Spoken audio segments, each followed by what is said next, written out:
Welcome to This Explainer. Today, we're unpacking Chapter 6, Application of Derivatives. We're going to see exactly how abstract math actually becomes a practical toolkit for the real world and how numbers on a page translate directly into the physical space around us. I love this quote from Aim Whitehead. He says, "With the calculus as a key, mathematics can be successfully applied to the explanation of the course of nature. It just completely sets the stakes for us. Derivatives aren't just, tedious equations you have to memorize. They're literally a universal key to unlocking reality itself." Here is our roadmap for today. We're looking at the key to nature, rates of change, upward and downward trends, maxima and minima, and finally, optimizing real-world problems. So we're moving from measuring simple motion all the way to finding extreme absolute values. All right, part 1, the key to nature. We're demystifying the math here. Before we jump into the heavy calculations, let's define what our tool actually is.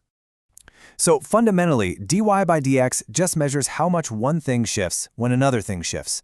If y varies with x, then dy by dx represents the rate of change of y with respect to x.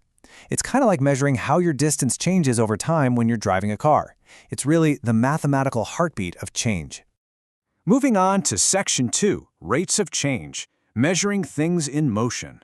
Now that we have our key, let's look at how things actually move and scale in the physical world. Okay, here is where it gets really interesting. When two variables, let's say x and y, are both changing with respect to a third variable, like time, we use the chain rule. You just identify how x and y change with time, you find your standard dy by dx, and then multiply those rates together. This elegantly links the equations to tell us exactly how fast an entire system is evolving. And what's amazing is how this calculus scales perfectly to real life.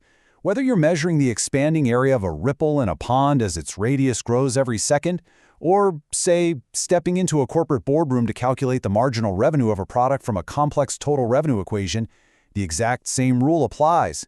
It's the same math. Looking at a specific example from the text, if we take a simple variable like 5 items and plug that into our revenue derivative, we get a highly satisfying marginal revenue of 66 rupees.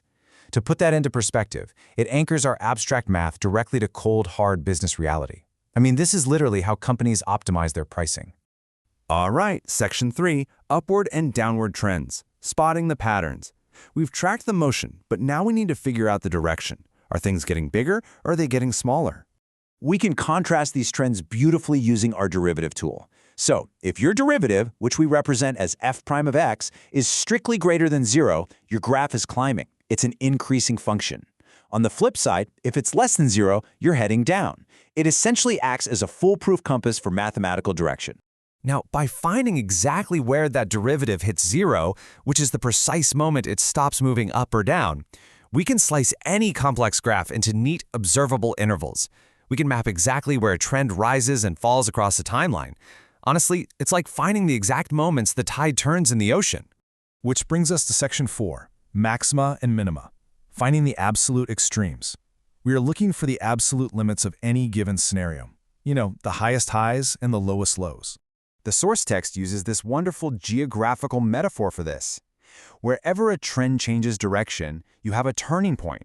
A maximum point looks just like a little hill, and a minimum point looks like a little valley. It's literally physical geography mapped right onto the mathematics. So, how do we find them? Well, we have this highly effective shortcut called the second derivative test. First, you calculate your derivative to 0 to find those turning points we just talked about. But to prove what kind of turning point it actually is, you take the derivative again. If that second derivative is negative, meaning the slope is curving downwards, you've got a local maximum. You're standing right on top of the hill. If it's positive, meaning the slope is curving upwards, you're sitting at the bottom of the local minima valley. Okay, Section 5, optimizing real-world problems, the final test. Let's combine all of these building blocks to optimize some complex, high-stakes scenarios. This is where the math jumps out of the textbook and into the field. For example, by modeling the geometry of a trapezium, where 3 sides equal 10 centimeters, we can set up an area function. From there, we use our turning points and derivatives to calculate the exact dimensions required to maximize its area. We can mathematically prove exactly where that function peaks.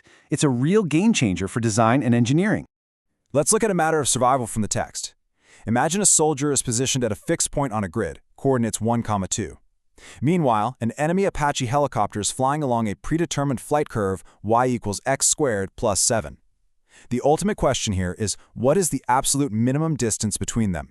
We can literally translate this physical battlefield into an equation.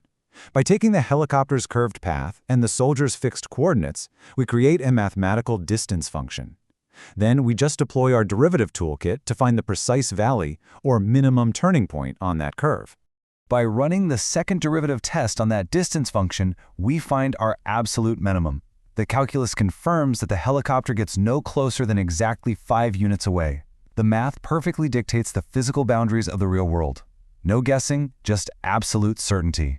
So think about the implications here. If these abstract rules perfectly govern our physical reality, I mean, if calculus can flawlessly optimize a helicopter's flight path, maximize a company's revenue, and dictate fundamental geometry, what other hidden patterns of the universe can you unlock next? I really hope this explainer has shown you just how powerful derivatives truly are. Thanks for learning with us, and keep looking for the math in the world around you.